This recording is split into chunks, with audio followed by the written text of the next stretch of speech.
Oxford বিশ্ববিদ্যালয়ের গবেষণার সঙ্গে যুক্ত এক বাঙালি ইতিহাসবিদকে দেশ ছেড়ে বেরিয়ে যাওয়ার নির্দেশ দিল ব্রিটেন সরকার। ৩৭ বছর বয়সী মণিকর্ণিকা দত্তের অপরাধ হিসেবে জানানো হয়েছে গবেষণার জন্য দীর্ঘদিন ব্রিটেনের বাইরে বাস। ব্রিটিশ সরকারের হোম অফিসের আকস্মিক এমন নির্দেশে স্তম্ভিত ওই মহিলা। ২০১২ সাল থেকে তিনি ব্রিটেনে রয়েছেন এমন কোনো ফতোয়ার মুখে যে তাকে পড়তে হবে কখনো কল্পনাও করেননি। তিনি ভাবতেও পারেননি ব্রিটেন সরকার এমন একটি সিদ্ধান্ত নেবে। অক্সফোর্ড বিশ্ববিদ্যালয়ের একটি গবেষণা সূত্রে প্রায় ২ বছরের কাছাকাছি ভারতে ছিলেন মণিকর্ণিকা। তার কাজ ছিল ভারতের বিভিন্ন প্রান্তে সংগ্রহশালাগুলো ঘুরে রিপোর্ট তৈরি।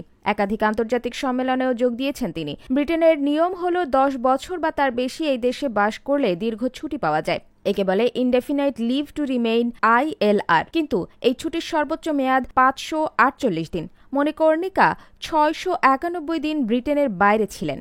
মণিকর্ণিকার আগে আরও অনেক বিদেশি শিক্ষাবিদই এই সমস্যায় পড়েছেন। সরকারি নির্দেশ শুনে সরাসরি স্বরাষ্ট্র দফতরের দ্বারস্থ হন তিনি। জানান বিশ্ববিদ্যালয়ের কাজের জন্যই তাকে দীর্ঘদিন ভারতে থাকতে হয়েছিল। কিন্তু হোম অফিসের বক্তব্য শুধু ব্রিটেনের বাইরে থাকাই নয়, মণিকর্ণিকার এই দেশে কোনো সংসার জীবন নেই, অতএব তার ব্রিটেনে থাকা চলবে না। মণিকর্ণিকা কিন্তু বিবাহিত, ১০ বছর হয়ে গেছে তিনি বিয়ে করেছেন। সাউথ লন্ডনে নিজের স্বামী শিক্ষাবিদ সৌভিক নাহার সঙ্গে থাকেন। সৌভিক ইউনিভার্সিটি অব গ্লাসগোতে পড়ান। মণিকর্ণিকা বর্তমানে ইউনিভার্সিটি কলেজ ডাবলিন এর অ্যাসিস্ট্যান্ট প্রফেসর। এর আগে তিনি অক্সফোর্ড ও ব্রিস্টলের জন্য গবেষণা করছিলেন। সম্প্রতি একটি ইমেইলে আসে মণিকর্ণিকার কাছে। তিনি বলেন, ইমেলটা দেখে আমি চমকে যাই। লেখা, আমাকে ব্রিটেন ছেড়ে চলে যেতে হবে। ২০১২ সালে মণিকর্ণিকা স্টুডেন্ট ভিসায় ব্রিটেন এসেছিলেন। পরে স্পাউস ভিসায় থাকতে শুরু করেন। তার আইনজীবী নাগা কান্দিয়ার বক্তব্য, গবেষণার জন্য যে সফর তার মক্কেলকে করতে হয়েছিল সেটি বাধ্যতামূলক ছিল।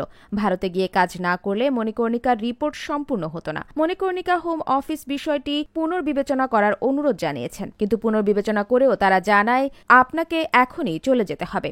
আপনি যদি নিজে থেকে না যান সেক্ষেত্রে এদেশে প্রবেশের ব্যাপারে আপনার নামে ১০ বছরের জন্য নিষেধাজ্ঞা জারি হবে। আইনি ব্যবস্থাও হতে পারে। মণিকর্ণিকার সহকর্মীরা পাশে রয়েছেন। তার আইনজীবী কান্দিয়া হোম অফিসের সিদ্ধান্তের বিরুদ্ধে কোর্টের দ্বারস্থ হন। হোম অফিস জানায় ৩ মাসের মধ্যে চূড়ান্ত সিদ্ধান্ত জানানো হবে।